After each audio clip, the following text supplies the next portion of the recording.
August 9th, 1995, San Bernardino, California, inside a modest house on Elm Street, where the Tien Nguyen family suddenly faced armed intruders, ordering everyone onto the bedroom floor while demanding money. Tien Nguyen opened a small safe containing roughly $2,000 plus several pieces of jewelry, yet the men searching the house expected far more than that small pile. Frustration started spreading among the crew once they realized the rumor about hidden cash looked shaky, which slowly pushed the robbery towards something darker. 3-year-old Dennis Nguyen ended up shot during the chaos, yet somehow survived, while the man directing that whole operation was a Cambodian gang leader from Long Beach named Run Peter Chaka Chhoun, though the road that led him there started decades earlier in a different world. To understand how Run Peter Chhoun ended up standing inside that San Bernardino bedroom during August 1995, the story moves back to Cambodia during the late 1960s, when civil war slowly pulled the country apart. Chhoun was born around 1969, while American bombing campaigns plus internal conflict destabilized the region, which eventually allowed the Khmer Rouge movement, led by Pol Pot, to take control in 1975. Once that regime gained power, millions of Cambodians were forced into labor camps where families were separated, while survival depended on strict obedience to armed cadres guarding the camps. Chhoun was only a small child during those years, yet records later presented in court describe how he spent time inside agricultural labor sites where starvation, forced work, and fear shaped daily life. Children often worked long hours in rice fields, while guards punished anyone suspected of disobedience, which created trauma that many survivors carried long after leaving Cambodia. The Khmer Rouge government collapsed in 1979 after Vietnamese forces invaded the country, yet that collapse did not bring immediate stability for many displaced families trying to reunite across destroyed communities. Chhoun eventually reconnected with relatives during the chaotic period following the regime's fall, though Cambodia remained unstable, which pushed thousands toward refugee camps along the Thai border. Camps in Thailand became temporary homes for countless Cambodian families, where aid groups struggled to provide food, schooling, and medical care inside crowded compounds surrounded by fences. Refugee processing sometimes lasted several years, while children growing up inside those camps experienced uncertainty about where life would eventually take them. During the early 1980s, American immigration programs began relocating Southeast Asian refugees across the United States, which opened a path for the Chhoun family to move across the Pacific. Chhoun arrived in Southern California during the early 1980s, when thousands of Cambodian refugees settled in Long Beach neighborhoods already dealing with economic hardship. Areas around Anaheim Street later became known as Cambodia Town, though during those early years, many families struggled with language barriers, limited job opportunities, plus unfamiliar American institutions.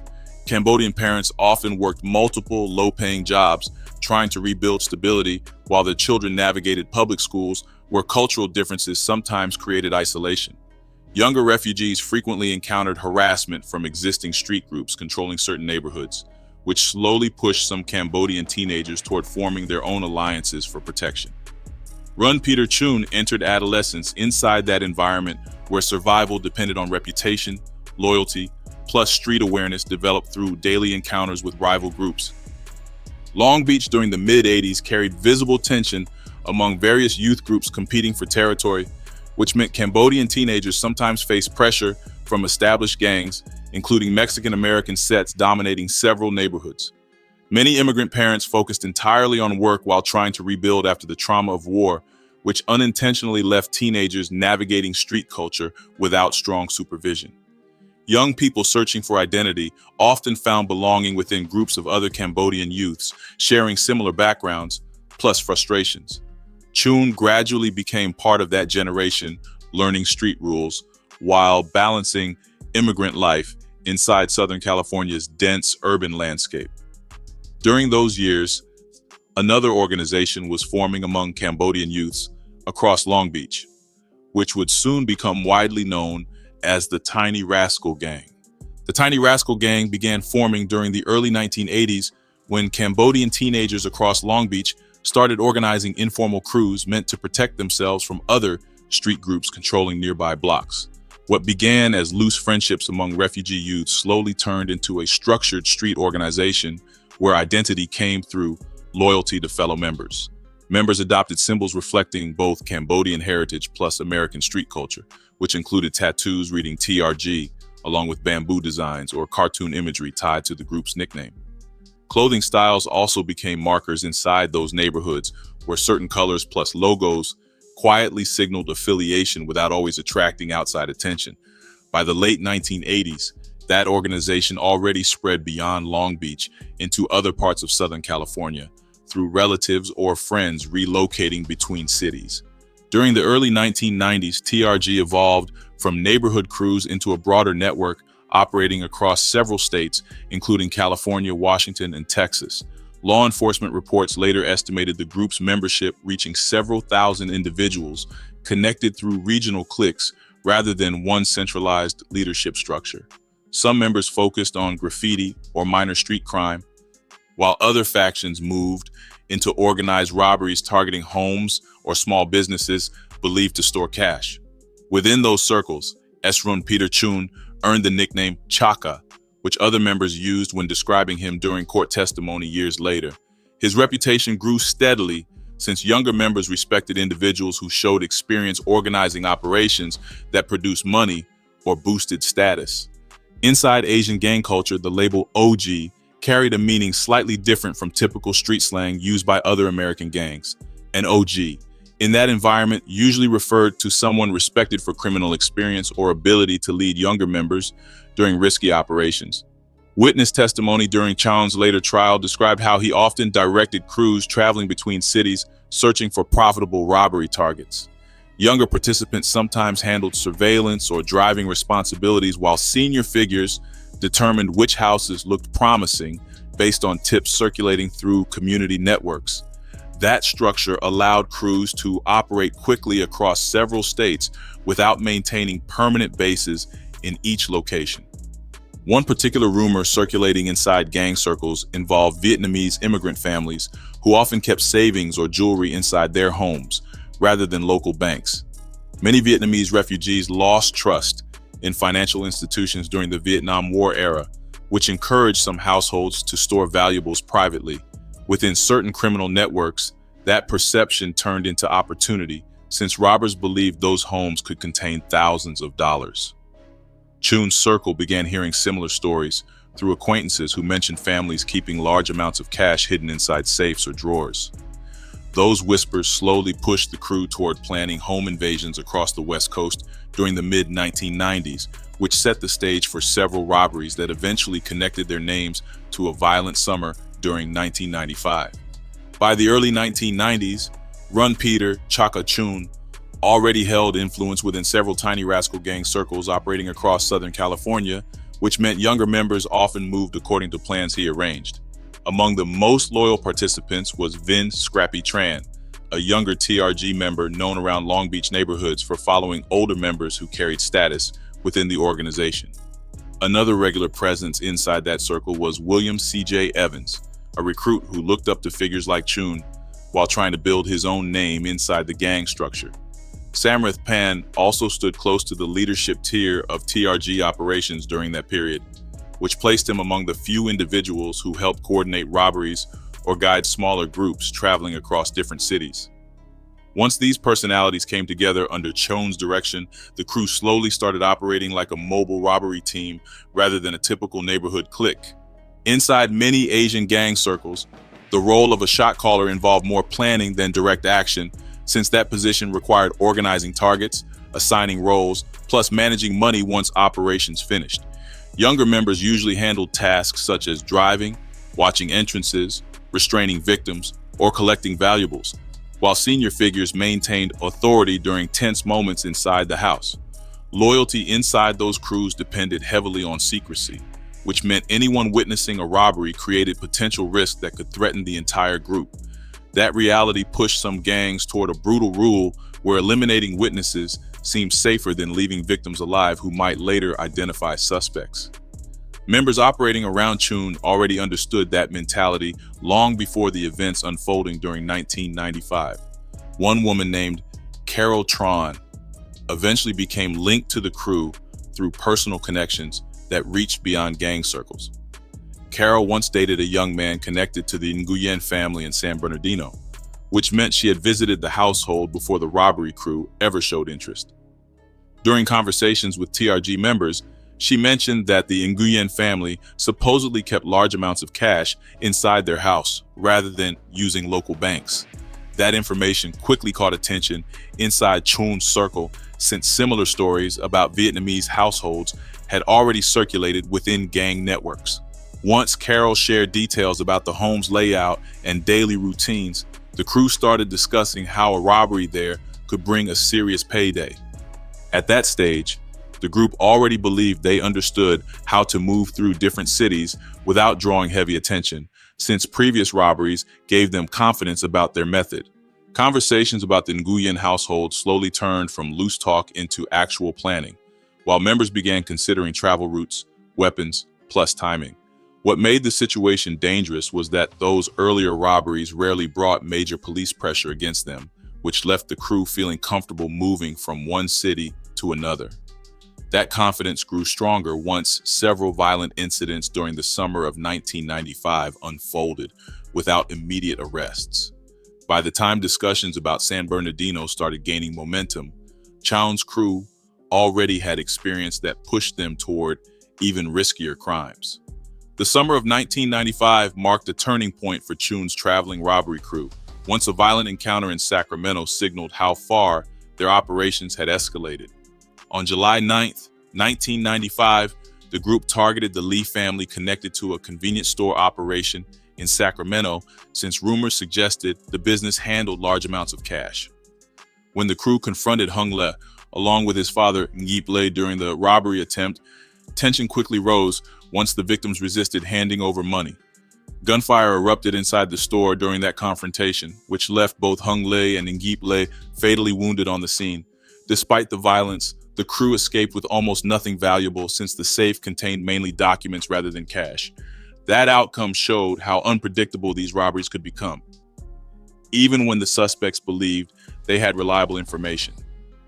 Only weeks later, the same crew appeared hundreds of miles north in Spokane, Washington, where another home invasion unfolded on July 27, 1995. Chhoun traveled there alongside associates, including Jiao Li, while searching for a household believed to contain jewelry and savings. Once inside the residence belonging to Mao Cheng and Lucy Chung, the intruders restrained the victims using a telephone cord while demanding access to valuables. During that terrifying confrontation, the gang also threatened the couple's children in order to pressure the parents into revealing money hidden around the house. Eventually, both Mao Chung and Lucy Chung were shot execution style, while the attackers gathered jewelry along with small amounts of cash before leaving the residence. Local reports later connected that crime to broader suspicions that the same robbery crew had traveled through several states during that summer. What made those incidents even more dangerous involved the crewscape edgy both scenes without immediate capture, which allowed them to believe their strategy still worked. Word about robberies targeting Asian households began circulating quietly within gang networks across the West Coast, while stories about the Sacramento and Spokane killings traveled through rumor channels. Members inside TRG circles sometimes spoke about those incidents as proof that organized crews could move between cities, chasing easy money. As those stories spread, younger recruits around the gang started viewing robbery crews like Chhoun's as examples of how reputation could grow through high-risk operations. That mindset slowly normalized violence within the group while pushing them towards searching for another house rumored to contain serious cash. During conversations among the crew, one particular location kept returning to the discussion table, which was the Nguyen household in San Bernardino. Carol Tran's earlier description of cash supposedly hidden inside that house made the target sound far more promising than previous robberies. Members started believing the Nguyen family might possess tens of thousands of dollars stored privately inside a safe.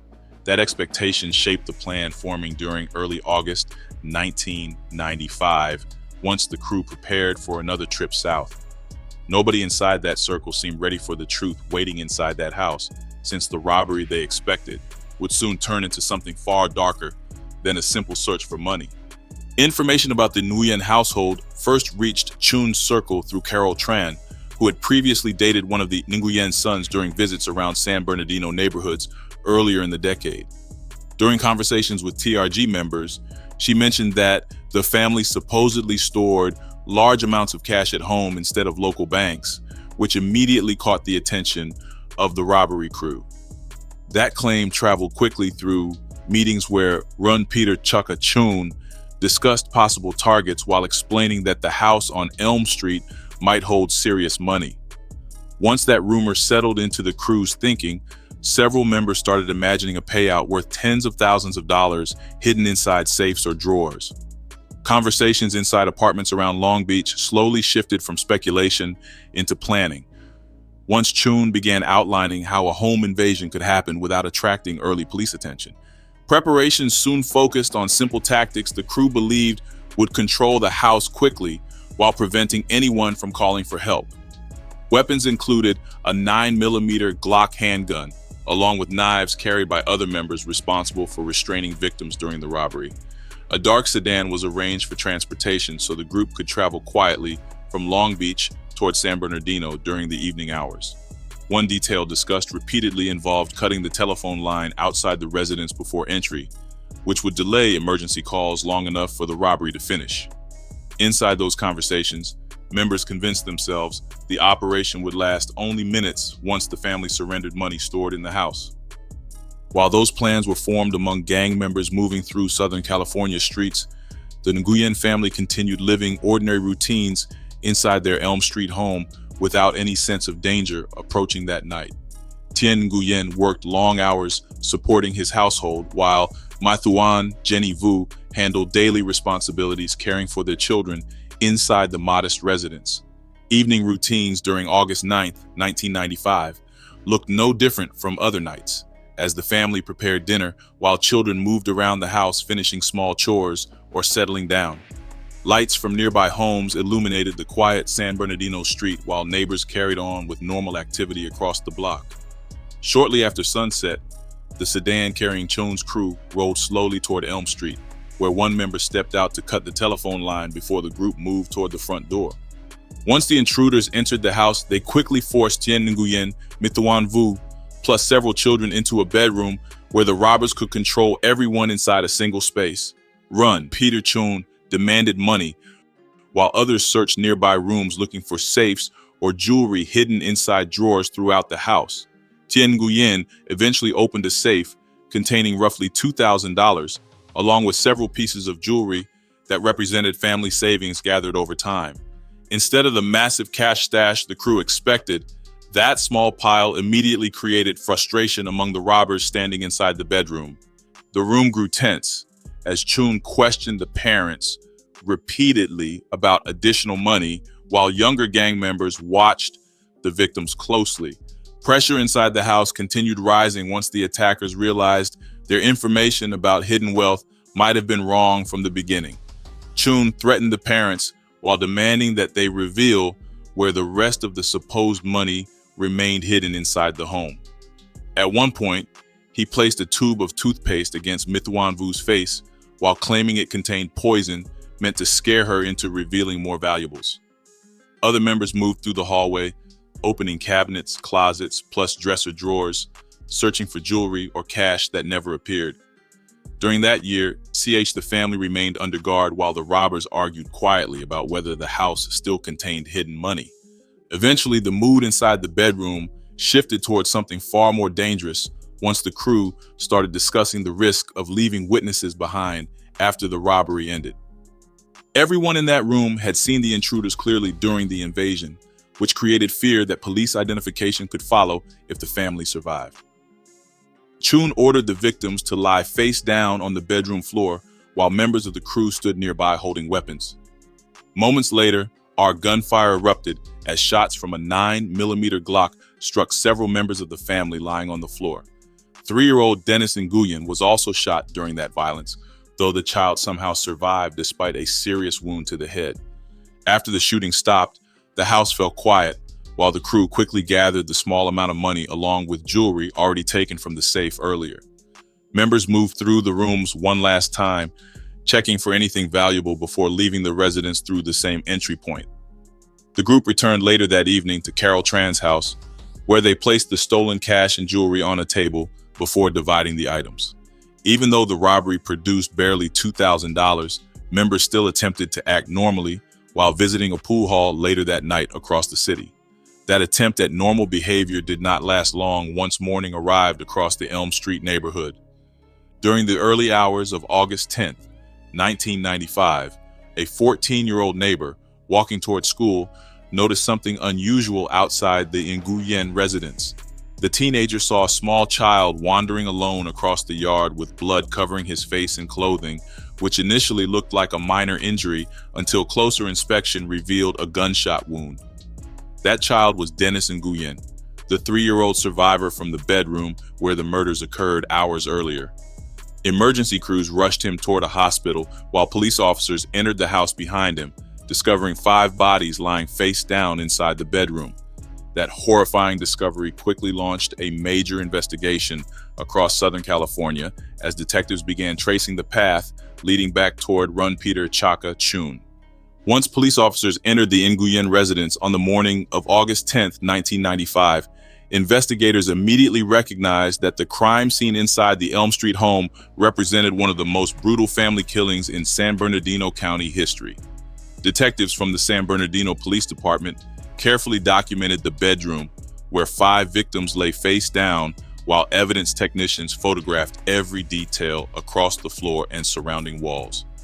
Investigators collected 9 spent 9mm shell casings scattered across the bedroom area, which quickly suggested that a single handgun had fired every shot during the killings.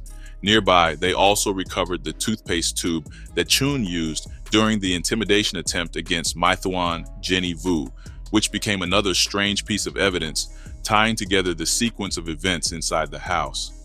Signs of forced entry outside the residence, combined with the cut telephone line, confirmed that the attackers had planned the invasion with deliberate steps meant to prevent emergency calls. While forensic teams processed the house, another investigative lead surfaced through a pawnshop transaction that occurred shortly after the murders. Run Peter Chhoun visited a pawn shop where he sold a jade necklace belonging to My Thuan Vu in exchange for a small amount of money needed for travel expenses. Pawn shop employees recorded his identification during the transaction as required by California law, which later allowed detectives to trace the item back to the victims once relatives confirmed the jewelry belonged to the Nguyen family. That single record created an important connection between the crime scene and individuals already known to police through gang intelligence files. Investigators began reviewing information about the Tiny Rascal gang while considering whether members of that organization could be linked to the robbery crew responsible for the killings. Police soon discovered that several individuals connected to the robbery had traveled toward Las Vegas after leaving San Bernardino, which pushed detectives to coordinate with Nevada authorities searching local motels. Officers located Vin Scrappy Tran along with William C.J. Evans inside a Las Vegas motel room where both men were taken into custody without major resistance. Once investigators confronted them with evidence gathered from the Nguyen home, both suspects quickly realized that the case against the group was already growing strong. Conversations between detectives and the arrested suspects soon shifted toward cooperation once prosecutors explained the severe penalties attached to multiple murder charges. Within days, several members of the crew agreed to provide testimony about the robbery in exchange for reduced sentences, which opened the door for prosecutors to build a case against Run Peter Chaka Chhoun. The prosecution's case against Run Peter Chhoun gained momentum once Vin Scrappy Tran agreed to testify about the robbery during negotiations with investigators seeking inside information about the crew. Scrappy described how meetings inside Long Beach apartments involved discussions about the Nguyen household, where members believed large amounts of money waited inside a safe. His testimony explained that Chhoun directed the operation while assigning roles to younger members responsible for driving, searching rooms, plus restraining the victims during the invasion. According to Scrappy's statements, tension rose quickly once the safe produced only about $2,000 instead of the large sum expected by the crew. He also told jurors that Chhoun insisted no witnesses could remain alive after the robbery ended, since every family member had seen the intruders clearly. William C.J. Evans later confirmed several details described by Scrappy while cooperating with prosecutors seeking to strengthen the timeline of events. Evans explained that the crew traveled from Long Beach toward San Bernardino with weapons already prepared for the home invasion planned that evening. His testimony described how members searched the house while Chhoun questioned the parents about hidden money throughout the robbery. CJ also confirmed that the group returned to Carol Tran's residence after leaving Elm Street, where the stolen jewelry and a small amount of cash were divided among the participants. Meanwhile, Carol Tran admitted during court proceedings that she had previously provided information about the Nguyen family after dating one of the sons years earlier. Prosecutors built their strategy around showing jurors that the Elm Street massacre was not an isolated incident, but rather part of a broader pattern of robberies organized by the same crew. Evidence introduced during the trial referenced earlier killings, including the July 1995 Sacramento robbery involving the Lay family, along with the Spokane murders connected to Mao Cheng and Lucy Chung.